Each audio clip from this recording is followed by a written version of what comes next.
আসসালামু আলাইকুম বন্ধুরা, আশা করি আপনারা সবাই ভালো আছেন। আপনাদের জন্য আজ আমি নিয়ে এসেছি আলুর সবজি। তো চলুন সময় নষ্ট না করে শুরু করা যাক। এখানে আমি আলুগুলো এরকম ছোট ছোট সাইজ করে কেটে ভালোভাবে ধুয়ে নিয়েছি। এখন আমি গ্যাসটা অন করে চুলে একটা কড়াই বসে দিয়ে পরিমাণ মতো তেল দিয়েছি। এরপরে দিয়ে দেব বড় সাইজের একটা পেঁয়াজ কুচি। পেঁয়াজগুলো হাতের সাহায্যে আমি ভেঙে দেব। এরপরে দিয়ে দেব 7-8টা রসুনের কোয়া।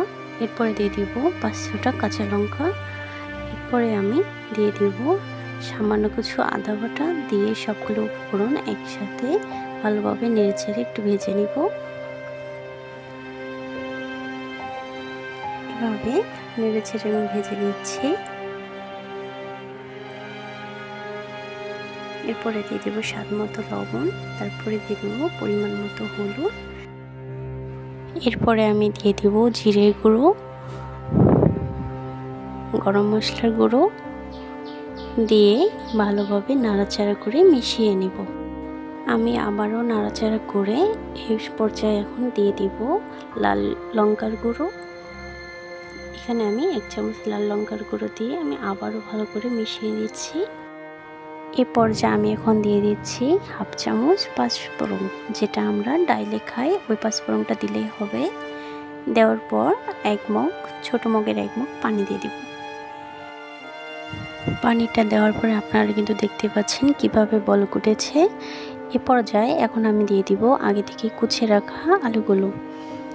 এখন আলুগুলো আমার ঢেলে দেওয়া হয়ে গেছে। এখন আমি নাড়াচাড়া করে ভালোভাবে কষিয়ে নেব। আপনারা কিন্তু দেখতেই পাচ্ছেন আমি কিন্তু অনবরত নাড়াচাড়া করে কষিয়ে নিচ্ছি।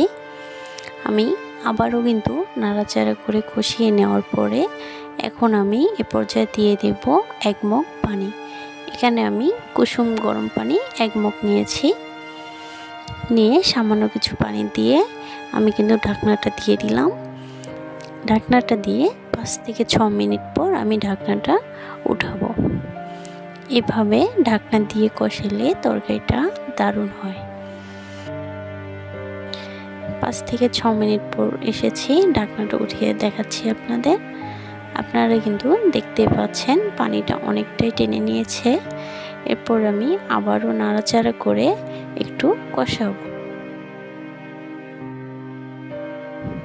এই পর্যায়ে আমি এখন এরকম একটা চামচের সাহায্যে হালকাভাবে চাপ দিয়ে আলুগুলো একটু থেতলে দিব। আপনারা কিন্তু দেখতে পাচ্ছেন কিভাবে আলুগুলো থেতো করে দিয়েছি।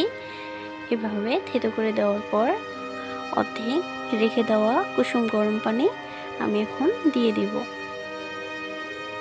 কুসুম গরম পানিটুকু আমি দিয়ে দিলাম। দিয়ে দেওয়ার পরে এখন আমি আবারও নাড়াচাড়া করে দিব। আমি এভাবে আবারও নাড়াচাড়া করে দিচ্ছি।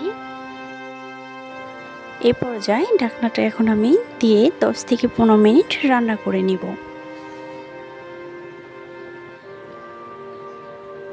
আমি 10 থেকে 15 মিনিট পর ঢাকনা উঠিয়ে দেখাচ্ছি আপনাদের। আপনারা কিন্তু দেখতেই পাচ্ছেন পানিটা কতটুকু টেনে নিয়েছে। এখন আমার রান্নাটা হয়ে গেছে। এখন আমি গ্যাসটা অফ করে 1/2 চামচ চিনি দিয়ে দিয়েছি। চিনিটা অপশনাল, আপনারা চাইলে দিতে পারেন, না চাইলে নাই। তো এখন আমি আপনাদের পরিবেশন করে দেখাচ্ছি। আপনারা কিন্তু দেখতে পাচ্ছেন আলুর সবজিটা কতটা সুন্দর দেখতে লাগছে। দেখতে যদি এতটা সুন্দর হয়, খাইতে না জানি কতটা সুন্দর হবে। আপনাদের কেমন লাগছে কমেন্টে জানাবেন। ভিডিওটা যদি ভালো লেগে থাকে লাইক কমেন্ট শেয়ার করে দেবেন। আজকের মতো এই পর্যন্ত। ভালো থাকবেন, সুস্থ থাকবেন। আল্লাহ হাফেজ।